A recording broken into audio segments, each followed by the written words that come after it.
Apcas, que no te lo cuenten. Escúchalo. Llega el segundo libro del universo Crímenes Ibéricos. Juicios de crímenes. El nuevo lanzamiento del exitoso podcast True Crime con millones de oyentes. 10 casos reales. 10 juicios que marcaron a la opinión pública en España. Escrito por la periodista experta y presentadora de televisión Carmen Corazzini, este libro nos lleva al corazón de las salas de vistas, donde se dice la verdad o se fabrica. ¿Cómo actuaron los jueces? ¿Qué pruebas lo cambiaron todo? ¿Hubo justicia o solo un veredicto? Una mirada única a cómo se construyen los relatos judiciales de los crímenes más impactantes de nuestra historia reciente. Disponible ya en Amazon y en las principales librerías. Coordinado por el equipo de Crímenes Ibéricos. Llega el libro Juicios de Crímenes. Si escuchaste el crimen, espera a ver cómo se dictó sentencia.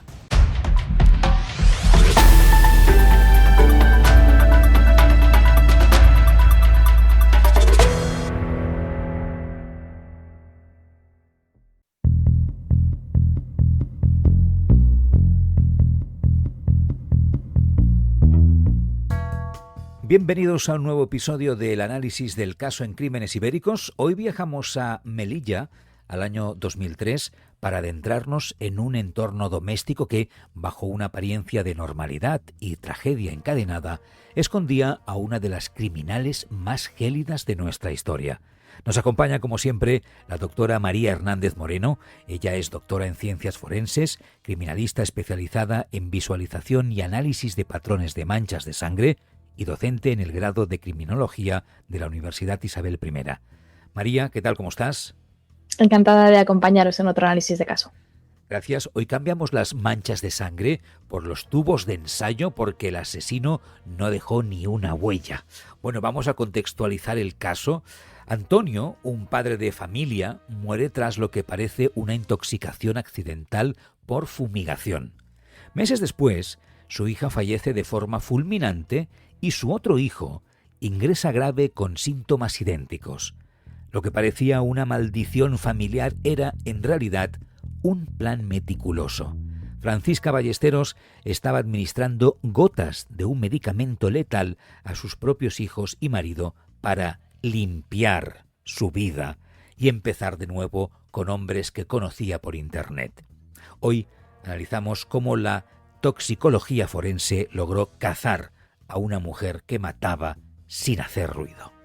Bueno, empezamos hablando sobre la naturaleza de este crimen. María, siempre hablamos de inspección ocular de sangre y huellas. En este caso no hay nada de eso. ¿Cómo se enfrenta un criminalista a un escenario donde el arma es invisible y el rastro biológico se confunde con una enfermedad? Claro, este caso es particularmente llamativo y especial porque realmente no vamos a partir, como hacemos en otros, de ese escenario concreto, ni de esa recogida de elementos o de esos estudios, ¿no?, de ADN, de huellas, de sangre, de pisada, porque al final es una situación en la que realmente no hay una inspección ocular como tal, no hay, como digo, un escenario. La importancia aquí va a asentarse sobre todo en los testimonios de, en este caso, tanto las personas que puedan estar relacionadas a nivel de sospecha como de las víctimas que sobrevivan, de los registros médicos y de algunas disciplinas que no entran tanto a jugar en otros casos, como la toxicología, como bien has indicado, que va a tratar de alguna manera de recopilar datos de diferentes muestras de las personas que se hayan visto afectadas, en este caso por un tóxico, ahora veremos, y también va a ser fundamental la información de las autopsias de las personas pues, que desgraciadamente ya han perdido la vida, para tratar de recopilar información que permita a los investigadores decantarse por una entrada de registro, otras pesquisas, a lo mejor interceptación de comunicaciones, testimoniales, etcétera, para tratar de tener esos indicios que en este caso de primeras la escena pues no nos va a brindar. Al principio se pensó en un accidente con insecticidas organofosforados. ¿Es común que los envenenadores utilicen No sé si esta pregunta tiene mucho sentido, ¿eh? Utilicen accidentes domésticos, como si hubieran muchos envenenadores, que no lo sé, ¿eh? Utilicen accidentes domésticos previos como cortina de humo para sus crímenes. O sea, no sé si hay registro de esto, pero bueno, los que intentan envenenar a alguien buscan excusas para hacerlo. Pues no sé si particularmente en el caso de estos envenenadores, pero por norma general, y ya hemos visto en muchas ocasiones, siempre que hay algún tipo de muerte violenta, la persona que lo lleva a cabo trata de distraer la atención y de obstaculizar la investigación. En este caso, qué mejor que un episodio con insecticidas en nuestro propio domicilio para aprovechar la situación y tratar de despistar. Y de hecho, si no llega a ser por cómo se van desencadenando los acontecimientos, realmente este crimen, el primero por lo menos, hubiese quedado impune porque nadie fue consciente de lo que le estaba ocurriendo de verdad al marido de Francisca, porque pasó totalmente desapercibido y quedó recogido realmente como un mero accidente doméstico. Bueno, ahora no sé si voy a pecar de machista, pero históricamente el veneno ha sido el arma asociada estadísticamente a las mujeres. ¿Qué nos dice la criminología sobre por qué se elige este método frente a otros más directos? Es que 100% sí, de hecho, en 99% de los casos en los que se utiliza algún tipo de sustancia para tratar de generar un tipo de lesión o incluso la muerte de una persona, las mujeres estamos detrás de este Ah, tipo sí, de vale, vale. sucesos. Sí, sí, o sea que no te preocupes porque no es una asociación no fundamentada, ¿no? El De acuerdo. 99% de las ocasiones el perfil es el de una mujer. Históricamente es cierto que hemos estado manejando más productos químicos, ¿no? Tanto medicamentos como productos de limpieza, y nos hemos dedicado habitualmente también a preparar las comidas para la familia. Entonces hay una asociación relativamente sencilla con esa posibilidad de forma paulatina, porque además no suelen ser episodios fulminantes, suele ser con un cierto desarrollo temporal, de ir poco a poco sin levantar sospechas, porque nadie sospecharía de una madre de familia en este caso, ¿no? Como vamos alimentando a la familia, pues vamos a aprovechar esas circunstancias para, tenemos la confianza total de las víctimas, nadie sospecha de nosotros, pues ir introduciendo este tipo de tóxicos, ¿no? en el organismo de nuestras víctimas. También es cierto que, y ya es un apunte más a nivel de apreciación personal, es mucho más sencillo como mujer, que además yo no tengo fuerza ninguna, tratar de Claro. acabar con mi enemigo con un veneno de forma paulatina que le voy debilitando poco a poco, que intentar pues ponerme frente a frente con un cuchillo, ¿no? O a lo mejor no voy a lograr un objetivo tan efectivo, ¿no? Entonces nos aseguramos también, tenemos más paciencia a lo mejor y nos aseguramos un resultado, aunque nos cueste algo más de tiempo. A mí también me llama la atención en este caso que normalmente el veneno que se suele emplear suele ser el arsénico, es el elemento más utilizado en lo que es los envenenamientos históricamente hablando. Entonces, que se haya optado por otro tipo de elemento me llama la atención, aunque en este caso, pues cada uno, claro, ya sabrá qué tipo de resultados quiere obtener, cuánto de atención quiere llamar en función de la sintomatología, el cuadro clínico, etcétera. Pero bueno, si hablamos de un perfil 99% de las veces de mujeres cuando envenenamos. No es para hacer un alegato en favor de, ni mucho menos, pero sí que es como mucho más inteligente, ¿no? Si nos aislamos un poco, ¿no? A nivel de la repercusión social de lo que sería un asesinato, ¿no? En nuestro mundo, pues si hemos de valorar el tema de atacar a alguien de forma agresiva con una arma o de hacerlo de manera de que no se note, ¿no? Y que nadie se entere, pues es mucho más inteligente a lo mejor hacerlo con un veneno que pasa desapercibido, que a lo mejor pues con un puñal y que salpica y que todo el mundo se entera y que es más agresivo y que todo esto, pues a lo mejor ahí está la explicación también, Sí, ¿no? Más claro, allá. también llama menos la atención y suele resultar, aunque a mi modo de verlo es una forma de actuar de personalidades muy frías, porque son conscientes de lo que También, están sí, haciendo durante mucho más tiempo que un sí. arrebato, ¿no? Bueno, Pero es también, verdad sí, sí. que al utilizar menos violencia, como que nos parece menos grave, por así decirlo. Menos grave también, sí. En este caso ya, claro, cuando se mete con sus hijos ya nos llama mucho la atención, pero de primeras puede parecer menos grave el episodio porque no es sangriento, no es violento, no conlleva todo este tipo de emociones, ¿no?, que nos suele suscitar un asesinato pues con un arma de fuego o con un cuchillo, ¿no? Entonces, hay diferentes aristas, pero sí, es bastante peculiar. Un día podríamos invitar a algún compañero o compañera psicólogo para hablar ¿no?, del por qué Y tanto. sí, una decisión o otra, o que representa, ¿no?, un caso u otro, que podría ser interesante tratarlo. Pero vamos a hablar de la toxicología forense, ya que es una de las protagonistas del capítulo de hoy, María. ¿Podrías explicarnos qué diferencia hay entre toxicólogo general y uno que trabaja para la justicia? Básicamente, en todas las disciplinas que abordamos, siempre vamos a poder tener como su versión, digamos, normal, fuera de la justicia, y su versión forense.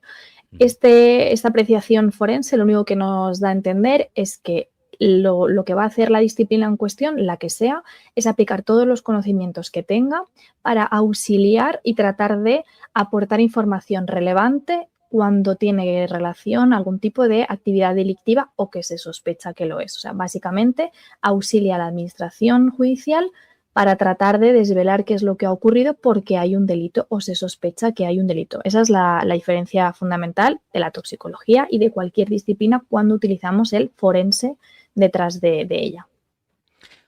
Por lo tanto, que hay como una distinción interesante aquí, que hay una voluntad respecto a, ¿no?, al trabajo, a la voluntad. Legalmente hablamos de, por ejemplo, de envenenamiento cuando hay intención de intoxicación cuando es accidental. Eso es, justo es fundamental hacer este matiz porque desde la criminología sobre todo se tiene que hacer esa diferenciación, ¿no? Cuando hablamos de que utilizamos la misma sustancia, voy a poner un ejemplo con lejía mismamente. Si yo estoy en casa y sin quererlo me intoxico a mí o a mi familia porque he utilizado un tipo de lejía que he mezclado a lo mejor con otro elemento, la lejía sería un tóxico y ese episodio es una intoxicación. Ahora bien, cuando yo de forma voluntuosamente, digamos, ¿no?, ya con un dolo, con esas ganas, lo que hago es utilizar esa misma sustancia para mezclarla con comida, utilizarla de otro tipo de manera, ya la lejía es un veneno y el resultado que yo obtenga lesivo o mortal va a ser un envenenamiento, porque esa voluntad es la que va a marcar la diferencia y por eso también son situaciones que se castigan de una forma más gravosa en nuestro ordenamiento porque se entiende que hay una voluntad y además una premeditación porque yo estoy pensando cómo voy a llevar a cabo y por qué voy a utilizar estos productos, ¿no? Ya tengo un poco claro lo que yo estoy haciendo y lo estoy planeando y además la víctima está totalmente indefensa, que ya hablamos de una alevosía, no sabe que está siendo atacado ni se lo espera. Entonces es un matiz importante hablar de esos envenenamientos y entender esa actitud agravada en mayor medida si cabe. O sea, que si yo, vamos a ver cómo lo diría esto yo. Si yo, no sé el verbo que tengo que utilizar, María, ayúdame. Si yo fregando el suelo con lejía me da un algo, porque no sé si decir me enveneno, ¿no? ¿Cuál sería el verbo? Me intoxico, correcto. Sí. Me intoxico con la lejía, porque es un tóxico y será un toxicólogo el que tendrá que decir algo al respecto. Pero si alguien utiliza la lejía, que es un tóxico, para poco a poco envenenarme, porque hay una voluntad de utilizar ese tóxico hay la voluntad para hacerme daño con este tóxico, el tóxico es un veneno porque hay la voluntad y entonces ya no será un toxicólogo, sino que será un toxicólogo forense. Eso es. Dentro de la toxicología vamos a ver diferentes ramas. Normalmente el que te va a atender en un hospital cuando manden tus muestras al Instituto Nacional de Toxicología va a ser alguien relacionado con una toxicología clínica. Muy sencillo, ¿no? Yo voy a un hospital, me encuentro mal, mi muestra la manda al instituto o se analizan en el hospital, dependiendo de los medios, y te van a decir, oye, Marc, pues efectivamente tienes hipoclorito en sangre, tienes lejía en tu organismo, ¿no? ¿Qué ha podido pasar? Pero si ya necesitamos un informe en profundidad que nos permita poder establecer esa prueba y esos resultados como prueba, el papel ya va a ser un toxicólogo forense, que la profesión es la misma, pero cambia el matiz de para qué necesito acudir a este profesional. Es la única diferencia. Bien, vamos a hablar un poco más de temas técnicos que se utilizan para ayudar a los profesionales a detectar, sobre todo en los casos de envenenamiento, ¿no? Para saber y detectar qué es lo que ha pasado. Háblanos de a ver si lo digo bien, cromatografías y espectrometrías. ¿Qué son exactamente y cómo se utilizan para detectar las sustancias en nuestro organismo y diferenciarlas de las sustancias que tenemos en nuestro organismo? Bueno, pues básicamente son diferentes técnicas, hay muchas en función también del tipo de sustancias, si sabemos qué es lo que estamos buscando o si hacemos un cribado general porque desconocemos todavía qué es ese elemento, ¿no? Qué es esa sustancia que pueda ser dañina. Entonces, tanto espectrometrías como cromatografías, inmunoensayos y un largo etcétera, son diferentes técnicas que, por ejemplo, nos van a ayudar a determinar el tipo de sustancia, ¿no? Ya digo, si hacemos un Por cribado ejemplo. general, pues por ejemplo nosotros enviamos una muestra de orina para ese cribado general y nos Sí. determinan que hay pues diferentes sustancias. Si ya sabemos cuál es la sustancia, podemos también hacer otras técnicas para determinar concentración y poder saber pues si es una intoxicación aguda, por ejemplo, porque tenemos una gran cantidad de esos tóxicos en una única dosis, o si es crónica y llevamos mucho tiempo, ¿no?, expuestos a ese tipo de sustancia.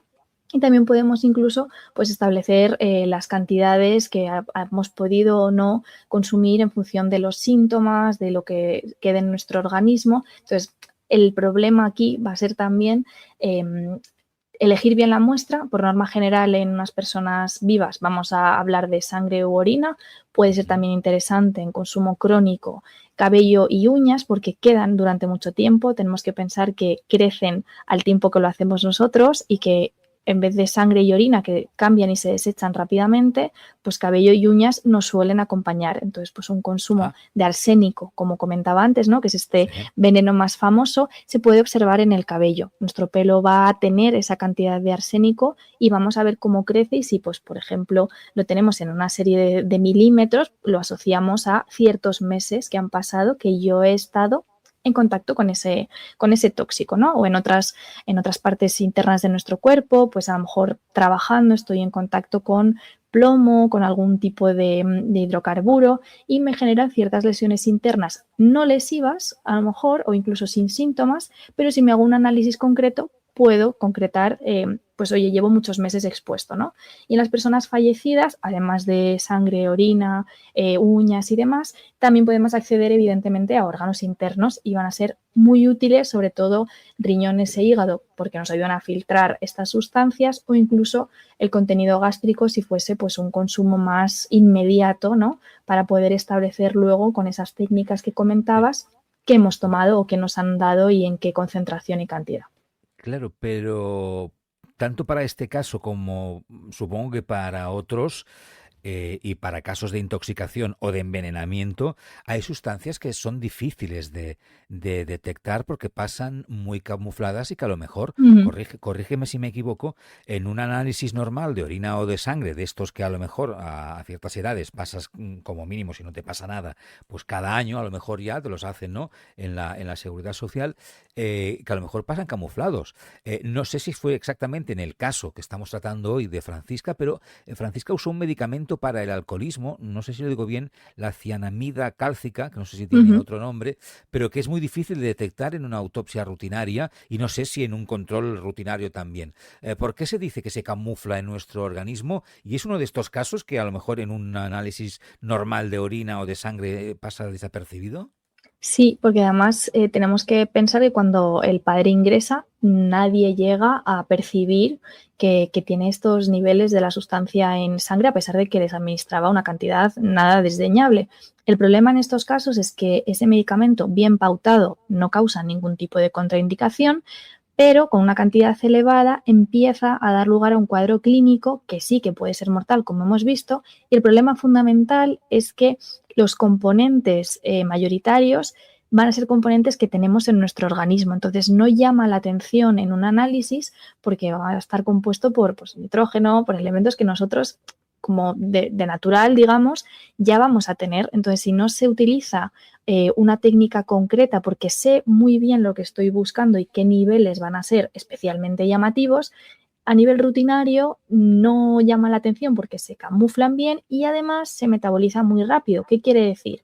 En cuestión de 6, 12 horas, 24 como mucho, nuestro organismo es capaz de deshacerse de esa sustancia y eliminarla, normalmente suele ser a través de la orina, y no deja rastro en nuestro cuerpo. Entonces, por eso decía que es muy llamativo porque si no sigue con su actividad criminal, probablemente la muerte de su marido hubiese pasado totalmente desapercibida.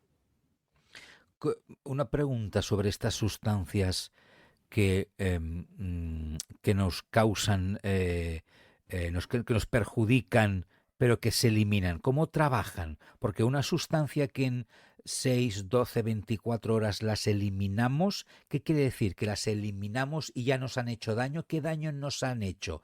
¿Han mal metido, o sea, han perjudicado nuestras células de alguna manera? ¿O qué daño han hecho? Porque si las eliminamos, quiere decir que han hecho daño y las eliminamos, o continúan haciendo daño aunque las eliminemos. ¿Cómo funciona esto? Eso va a depender mucho de la sustancia, tanto de si es un tóxico orgánico, inorgánico, esto ya daría para una clase magistral, ¿no? En función de la naturaleza, A pues ver, así podemos resumido, pensar, claro, en va a general así depender resumido. de la naturaleza. Por ejemplo, pensemos en el alcohol, que es algo que pues, más habitualmente podemos estar familiarizados. Yo puedo consumir alcohol y tener síntomas durante a lo mejor 3 horas y un Sí, consumo muy, muy sencillito, un par de cervezas, pero a lo mejor yo puedo tener esa sustancia en mi organismo, pasando por la sangre, el resto de órganos, hasta que yo la elimino por completo, 2 días, vamos a poner, ¿no? La vida media de cada sustancia va a ser totalmente diferente en función de la naturaleza, de cómo interactuemos, de la cantidad que haya introducido en nuestro organismo, también de nuestras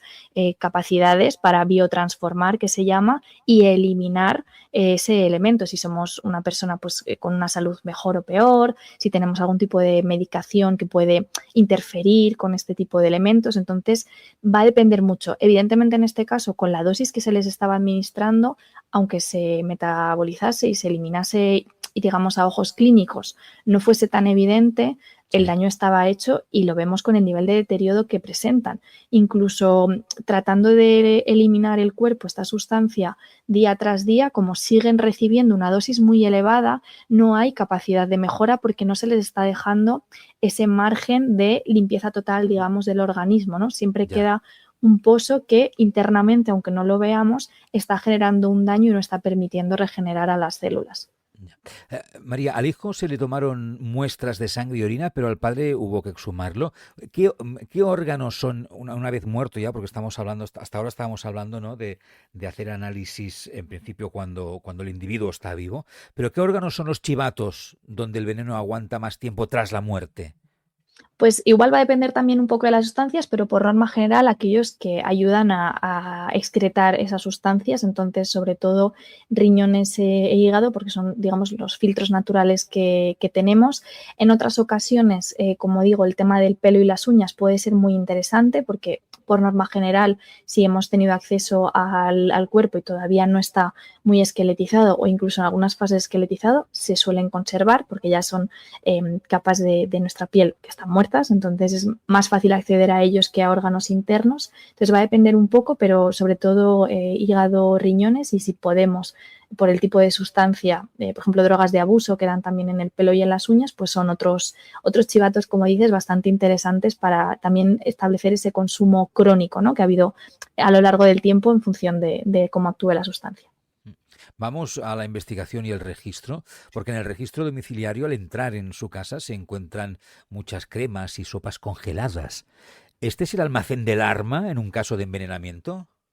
Claro, el arma como tal no, porque hubiese sido conveniente poder haber encontrado directamente el medicamento, ¿no? Que ahí sí que hubiese sido como lo más perfecto, digamos, de cara a la investigación, pero sí que es otro elemento que nos da a entender que había una premeditación y que, bueno, pues actuaba con este tipo de comidas como, bueno, pues buena ama de casa y buena madre que da de comer a su familia y que eran, digamos, la fuente o el móvil en el que iba introduciendo poco a poco el medicamento y que está relacionado, a fin de cuentas, con la acción criminal.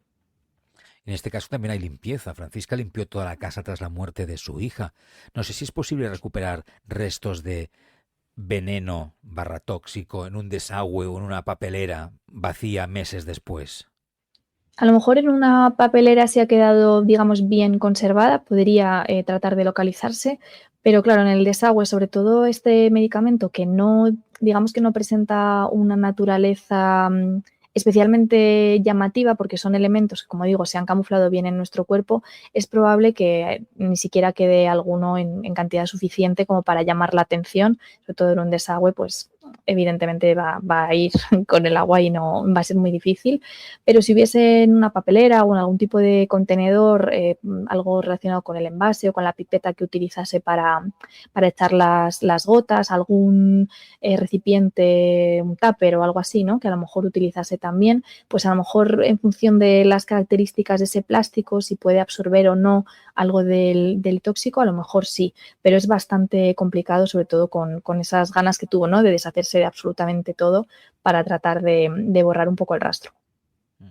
Claro, a todo esto no había una foto de ella poniendo las gotas, pero sí testimonios de farmacias donde compraba el fármaco sin receta.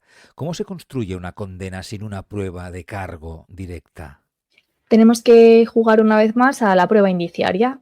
No tenemos esa prueba de cargo, ¿no? Ese elemento indudable y súper objetivo y concreto que nos permite demostrar una autoría, pero sí tenemos pequeños elementos que por sí solos, bueno, puede que no signifiquen nada, ¿no? Que haya ido a una farmacia una vez a por unas gotas aludiendo que el marido era alcohólico, bueno, que haya ido 10 veces cuando a lo mejor los testigos también por otro lado indican que el marido no bebía, pues son diferentes elementos que poco a poco nos van a ir ayudando a construir esa hipótesis que por sí solas no van a servir, pero que sí que en conjunto y teniendo en cuenta además el informe de la autopsia, de la exhumación del marido, de los diferentes exámenes toxicológicos, los cuadros clínicos, la salud del menor que sí que sobrevive, pues van a ir cercando mucho la acusación contra Francisca porque cada vez se hace más evidente que la única culpable era ella y así tarde o temprano también se logra una confesión. Ella ligaba por internet y fingía ser viuda. Si este crimen ocurriera hoy en 2026, no sé si las cosas hubieran sido distintas, porque cuánta información nos daría su historial de búsqueda o su teléfono móvil con todo esto, ¿no? Efectivamente. Igual Hubiese hubiera sido distinto, sido, ¿no? claro, sobre todo si, como ya hemos visto en algunos otros casos, es la típica acusada que decide buscar en internet cosas como dónde comprar esto o qué tipo de cuadro clínico tiene este medicamento o puedo matar a mi hijo si le doy no sé qué, porque muchas veces son búsquedas que se hacen un poco pues desde la ignorancia más absoluta porque nadie piensa que luego pues claro van a recopilar todos los datos de tu historial, dónde te has metido, dónde has logueado tu perfil, con quién hablas, qué tipo de información has podido compartir, si compras, oye, un billete de avión o si estás haciendo un perfil falso y compartes otro tipo de datos. Toda esa información que hubiese quedado en su móvil, ordenador, eso hubiese sido oro porque aunque no declare de forma concreta, acabo de matar a toda mi familia, si su coartada era me voy a visitar a un médico y estaba yéndose a una isla a ver a un amante, voy a hacer la compra y estaba comprando online el medicamento, ¿no? Entonces esas búsquedas pues sí que hubiesen servido para acercar más rápido, yo creo, la investigación y para que ya fuese absolutamente indudable que ella era la culpable. Aunque antes decíamos que a lo mejor lo podemos tratar otro día con algún compañero o compañera, los informes dicen que Francisca tiene una inteligencia media alta y que no padece ninguna enfermedad mental, pero ¿cómo se procesa desde la criminología que una madre sea capaz de dosificar la muerte de sus hijos con tal frialdad? Es muy llamativo, la verdad que sobre todo llama la atención por eso, ¿no? Porque es una forma de acabar con sus vidas que no puede corresponderse con un arrebato o con una pulsión, ¿no? Que a veces puedas tener algún tipo de pensamiento intrusivo o si estás sufriendo una depresión quizás o algún otro tipo de situación delicada y, bueno, que en cuestión de segundos hagas algo de lo que ni siquiera hayas sido consciente, ¿no? Llama la atención precisamente la frialdad de ella, pero que se mantiene durante toda la investigación, incluso durante todo el juicio, no es capaz en ningún momento de mostrar arrepentimiento. Entonces, es una frialdad que cuadra mucho también con el perfil de estas mujeres que deciden envenenar sabiendo que es un proceso medianamente largo y que van a ver cómo poco a poco sus víctimas van a ir muriéndose día a día y que no debe ser también muy, muy complicado. Entonces es difícil de gestionarlo cuando no tiene asociado, ¿no? Como se ve en este caso, ningún tipo de trastorno que pueda intentar darnos alguna respuesta un poco más allá. Mira, justamente a partir de esta pregunta, déjame plantearte un pequeño tema que hace muchos años, haciendo una entrevista yo en televisión, eh, me parece que era, no sé si era uno, o imagínate mi memoria, no sé si era una o un funcionario de prisiones, ¿de acuerdo? Eh, Acabamos hablando del perfil de las personas que están en prisión, Ujú, cerradas. Y esto se me quedó, te hablo de hace mucho tiempo, hace muchos años. Y se me quedó el tema de que en general en prisión pues hay personas, no, lo voy a decir así para que me entendáis todos, personas normales que han tenido un mal momento. ujú, Eso es lo que me venía a decir, ¿no? Que han pasado pues eso, un momento, han tomado malas decisiones, etcétera, etcétera, ¿no?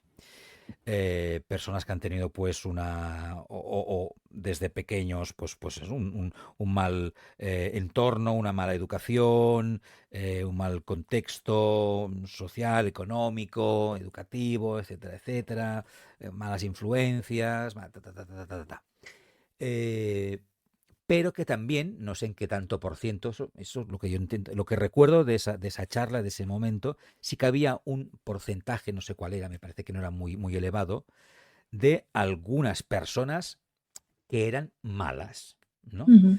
De personas de las que no sabían distinguir el bien del mal, ¿no? Que más o menos es algo que todos sabemos distinguir, ¿no? Que lo que está bien, lo que está mal, y que había la mayoría de las personas que están en prisión saben que han lo que no, que se han portado mal o que no han cumplido las leyes y por qué no las han cumplido y lo que les ha pasado. Yo te pregunto, lo digo porque esta pregunta, esto que estábamos diciendo ahora mismo de Francisca, ¿no? Ujú. Me lleva un poco a este, a este tema, ¿no? ¿Tú piensas un poco, piensas lo mismo desde tu punto de vista profesional? ¿Hay personas que no saben diferenciar, o sea, hay personas, me sabe mal plantearlo así, no sé si estás de acuerdo o no, María, entre Ujú. el bien y el mal, que entendemos todos un poco, pero no el bien, ya ahí no digo el bien y el mal de lo que estrictamente puede decir una ley cualquiera, una norma cualquiera, ¿no? Que la tenemos que cumplir. Una norma, pues puede ser la norma que se pone en un ayuntamiento, la norma que te ponen en la universidad de, pues no lo sé, no puedes hacer más de 50 fotocopias, por ejemplo, ¿no? Ujú. Que puede ser esta norma, ¿no? O no te puedes saltar el semáforo en rojo, por esta, ¿no? No pueden matar, por ejemplo, ¿no?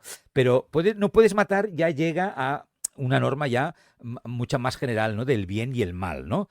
Lo que está bien y está mal a nivel genérico. Hay gente pues eso, que no sabe diferenciarlo, ¿no?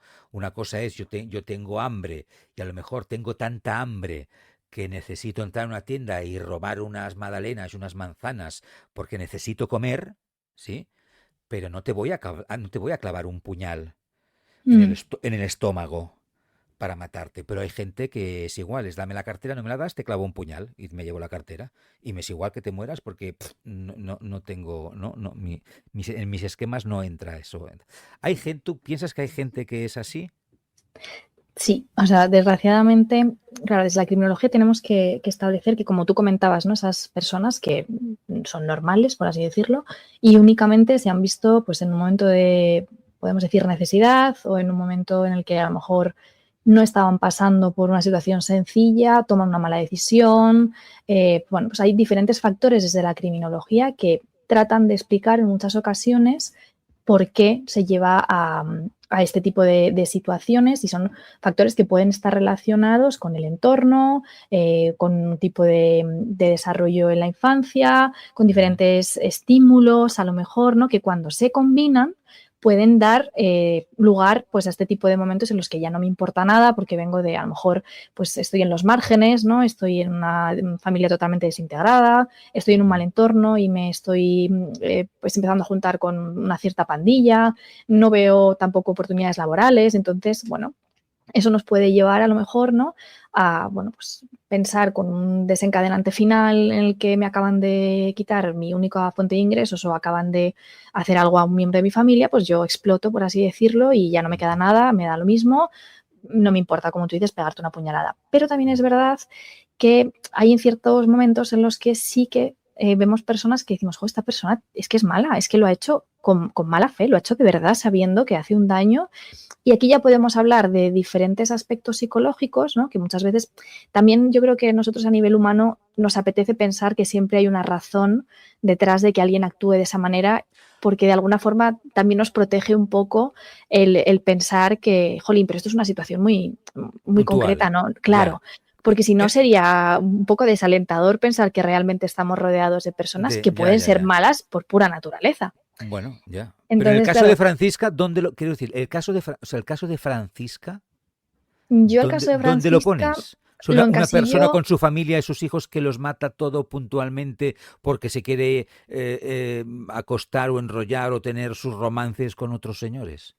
Lo encasillo un poco en un nivel de desesperación que no sabe gestionar porque se siente muy vacía, que su vida pues no tiene a lo mejor el sentido que ella esperaba, o que envidia a otro tipo de personas, y tal vez pues lejos de saber gestionarlo empieza a lo mejor a tener cierta inquina o cierta venganza, y a desarrollar en su interior algunos conflictos familiares que va resolviendo de forma silenciosa, y que tal vez le lleve pues a decidir optar por esta situación. Evidentemente no considero que sea una persona que tenga un buen fondo, ¿no? A mí no me gustaría cruzarme con ella porque, jolín, para acabar con toda tu familia de esa manera, hay algo que internamente no podemos hablar de el qué concreto, pero que no está bien, como dices, en esa diferenciación, ¿no? De lo que debo de hacer porque es lo legítimo y lo que es correcto. Entonces yo creo que se juntan un poco lo que serían las motivaciones que a nivel interno ella decide ir construyendo de forma silenciosa, y luego también una frialdad total y absoluta, que llega al punto de no importarle la familia ni nadie de su entorno, y únicamente pues velar por su interés con una maldad, para mi punto de vista, bastante acusada, sobre todo cuando hablamos de sus propios hijos. Bueno, gracias María por seguirme la corriente y hablar hoy de esto. Creo que es un tema que, y más en un podcast como este, no sé, me parece que no lo habíamos tratado nunca, pero como es un, como es un tema que yo creo que a todos nos afecta, porque tristemente cuando uno pues pone el telediario, ¿no? O el informativo que sea, o coge el periódico, pues cuando no hay una guerra hay otra, o cuando hay un asesinato hay otro, o cuando hay un caso de violencia de género pues hay otro, ¿no? Y estas cosas pues tristemente pues siempre están ahí, y ya te digo yo, pues en esta entrevista con un funcionario de prisiones salió este tema. Lo encuentro interesante, ¿no? Porque yo entiendo que hay personas que, pues por esto, por el contexto, por la situación, pues por no tener unos padres que te ponen unos límites, por tener una familia desestructurada, por vivir en un país, pues esto, en conflicto, en la pobreza, pues no lo sé, por mil cosas, pues a lo mejor hay una falta de valores, de educación, de cultura, de muchas Sí, cosas, y son pues factores, pues factores que tratamos. tú no puedes entender si tú has nacido pues en un poblado en medio de la sabana donde hay un rey de la guerra que aparece un día con unos camiones y empieza a disparar y no sé qué cosas tienes que hacer para sobrevivir, Ujú. pues no vas a ver la vida igual que la veo yo, que he No, nacido evidentemente. en España con todo, con el estado del bienestar y con, no, es que es imposible. Pero si has nacido aquí y no ves la vida como yo, hay algo que a lo mejor falla, ¿no? Bueno, falla, entiendo por tu parte, seguro. Sí, no, claro, es este el punto en el que sabemos que hay ciertos factores predisponentes y ciertos factores, como decía, ¿no? Que a nivel criminógeno se estudian, porque bueno, pueden darnos una idea de esa contextualización y de por qué podemos ir a llegar a ese punto delictivo, pero que evidentemente también hay otros límites que se exceden un poco más de lo que sería únicamente el entorno y pues yo qué sé, si tengo disponibilidad a un arma y además tengo un mal entorno y además, como dices, estoy en una situación en la que vivo en una zona que no me importa perder nada porque ya no tengo nada, pues Claro, evidentemente estoy como más predispuesto. Pero es verdad que también hay otros factores ya sobre todo psicológicos o psíquicos que se nos escapan y que no tienen por qué ya, ser ya, ya, ya. siempre una enfermedad que muchas veces, ya te digo, nos parece más sencillo dar por hecho que toda la gente que delinque o está en una mala situación o tiene un problema o un trastorno. Y muchas veces no, simplemente a nivel psíquico pues tienen diferentes expresiones o diferentes sensaciones que a nosotros se nos pueden escapar un poco y que nos predisponen también a entender la vida de otra manera o el bien y el mal de forma diferente y que hay Pero maldad, aquí, eso está claro. Y hemos visto muchos casos de grandes asesinos, ¿no? Que son malos, que tienen una maldad correcto. intrínseca en sus actos y que, bueno, también nos gusta, ¿no? A lo mejor es psicópata, bueno, a lo mejor no. A lo mejor Ya. simplemente es una persona mala y que puede disfrutar de esa actuación o simplemente verla como algo menor y que no tiene tanta trascendencia porque, pues oye, prefiere deshacerse de su familia y empezar de cero a divorciarse, ¿no? Como haríamos cualquiera de nosotros y punto. Entonces ahí ya entra el factor psíquico y el factor conductual, que a mí me parece súper interesante, pero que por desgracia no podemos tener como una respuesta clara y contundente de por qué esa maldad. Envenenar se castiga más gravemente porque la víctima está indefensa. ¿Se considera que el marido y los hijos murieron sin posibilidad de defensa aunque el proceso durara meses? Sí, 100%. Al final tenemos que tener en cuenta la alevosía, ¿no? Que es esa indefensión, por así decirlo, esa circunstancia agravante que bueno, nos permite convertir el homicidio, digamos, simple en un asesinato, porque no estamos dando pie a que estemos en una igualdad de condiciones, entiéndase, como yo sé que viene alguien a por mí con una pistola, intento defenderme, ¿no? O yo sé que estoy en una situación crítica, trato de huir. Si yo al final me pegas un tiro por la espalda o me envenenas o actúas de manera en la que yo no sé lo que está ocurriendo, tardes lo que tardes, ese primer acto de indefensión se castiga de forma más grave porque al final estás actuando en una superioridad de condiciones. Finalmente, confesó 10 gotas por la mañana y 10 por la noche. ¿Suelen confesar estos perfiles cuando se ven acorralados por la ciencia o suelen mantener su mentira hasta el final? Bueno, ella es un ejemplo de que trató de mantener bastante tiempo esa mentira porque estaba, yo creo que tratando de, bueno, pues obstaculizar, ¿no? Y de no tengo nada que me incrimine de forma directa porque no hay esa prueba en concreto y voy a tratar de gestionarlo. Suelen ser además personas, y yo creo que también lo vemos en el caso de Francisca, con mucha paciencia, que también tienen una impulsividad muy baja y que tratan de mantener esa apariencia de normalidad. Y por norma general, el resto de los perfiles de envenenadores y envenenadoras suele ser de esta manera. Entonces, lo lógico también es que intenten evitar esa situación en la que ya inevitablemente tienen que declarar porque mantienen esa normalidad durante los meses o los años que haga falta. Por cierto, se le atribuyó también la muerte de su primera hija a los pocos meses de nacer. Sí, de hecho, querían también examinar los cuerpos de familiares anteriores, incluso no sé si era su padre y alguno de sus hermanos, porque fallecieron todos en unas circunstancias un poco parecidas, ¿no? Por así decirlo. Entonces ya estamos ante una persona que tiene una actividad criminal bastante prolongada en el tiempo y que desgraciadamente podría haberse frenado con anterioridad, pero que bueno, pues el actuar con este arma, por así decirlo, Ujú. le otorgó un cierto tiempo que desgraciadamente para sus víctimas fue fatal. Francisca Ballesteros, que pensó que el silencio del veneno la haría libre, pero no contó con que la toxicología forense pues tiene memoria. Gracias, doctora María Hernández Moreno, por enseñarnos que no hace falta una pistola para cometer un asesinato masivo y cómo la ciencia puede leer lo que el ojo humano no ve. Gracias, María. A ti, como siempre, un placer. Igualmente. Y a vosotros, pues nos escuchamos en el próximo episodio del análisis del caso.